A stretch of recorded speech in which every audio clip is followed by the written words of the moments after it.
Tout à l'heure, quelqu'un a parlé du patriote et du citoyen du monde. Moi, je pense que on devient patriote et citoyen du monde à la fois lorsqu'on a une conscience historique.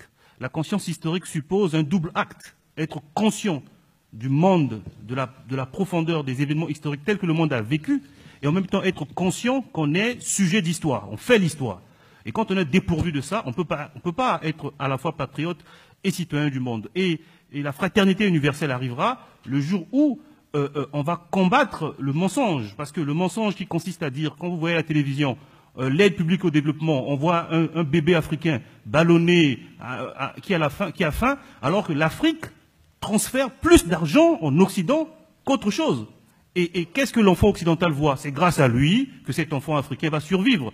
C'est un mensonge parce qu'il y a deux enfants innocents qui vont grandir avec des préjugés qui sont faux. Il y a un qui va développer une conscience de supériorité, l'autre une conscience d'infériorité. Une conscience d'infériorité. Et il faut combattre ça. Il faut combattre ça dès la base parce que c'est un mensonge pur. 400 ans où l'Afrique, par la ponction humaine, a contribué au développement de l'Occident, États-Unis et Europe, un siècle de colonisation où on a pompé avec des massacres, et un demi-siècle de néocolonialisme où l'Afrique continue à donner des minerais, on ne peut pas considérer que c'est un continent assisté. C'est ça qu'il faut combattre. Mais si on travaille dans l'interaction et dans la relation avec les autres, je veux dire, il ne s'agit pas juste de ces difficultés-là, il s'agit de rééquilibrer les rapports économiques globaux. Il s'agit que quand les entreprises viennent extraire du pétrole et du gaz, que nos États ne se retrouvent pas avec 10%, sous prétexte que ces entreprises apportent la technologie et qu'elles se taillent la part du lion, d'une part, et en plus elles ne payent pas leurs impôts.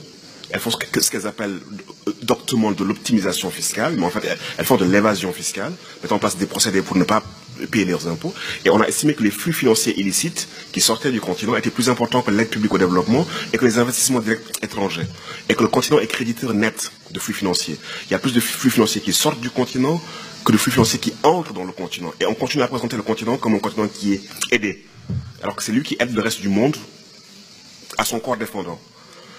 En cherchant à étudier l'histoire également, j'ai découvert qu'en 1516, c'est-à-dire qu'au XVIe siècle, le roi du Portugal, durant la crise de la peste au Portugal et en Europe, il a envoyé une délégation rencontrer l'empereur de l'Empire du Bénin pour lui demander de l'aide alimentaire.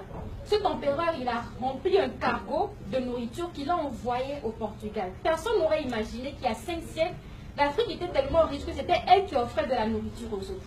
C'était elle qui dépannait les gens. Mais aujourd'hui, c'est l'Afrique est vue comme un continent vulnérable, c'est des autres que nous prenons tout, nous sommes que des dépendants, jusqu'au point où des dirigeants français disent que l'Afrique n'est pas encore entrée dans l'histoire, alors que quand nous avions commencé l'histoire, il était toujours dans la préhistoire. Et donc, ce sont des informations que nous devons chercher, et malheureusement, personne ne peut le faire pour nous. Parce qu'à un âge donné, nous avons la responsabilité nous-mêmes de trier les informations que nous recevons. Et c'est en faisant cela que nous pourrons nous désaliéner. Et c'est en nous désaliénant que nous allons nous renforcer intellectuellement et psychologiquement, et nous saurons que notre continent a été fort, pas seulement il y a 3000 ans sous les Égyptiens, mais jusqu'au 17e, 18e siècle, nous étions les plus puissants. Les autres ont réussi à nous dominer. Pourquoi? Parce que nous n'avons pas développé, comme eux, les techniques de guerre qui pouvaient nous permettre de nous défendre contre les gens qui nous attaqueraient. Pourquoi? Parce que notre continent était plus ou moins plus stable et moins belliqueux que d'autres continents. Parce qu'en Europe, à l'époque, c'était les guerres incessantes. C'est la guerre franco-prussienne aujourd'hui, c'est la guerre entre l'Italie et l'Espagne demain. Les Africains ne connaissaient pas trop la guerre comme eux et donc ils n'étaient pas à même d'avoir les armements nécessaires pour se protéger. C'est comme cela qu'ils ont été subjugés à un moment donné. Mais il faudrait qu'on réalise que c'était avant, mais qu'on peut changer. Et donc la désaliénation est un processus nécessaire, mais un processus individuel parce qu'on ne peut pas l'imposer aux gens.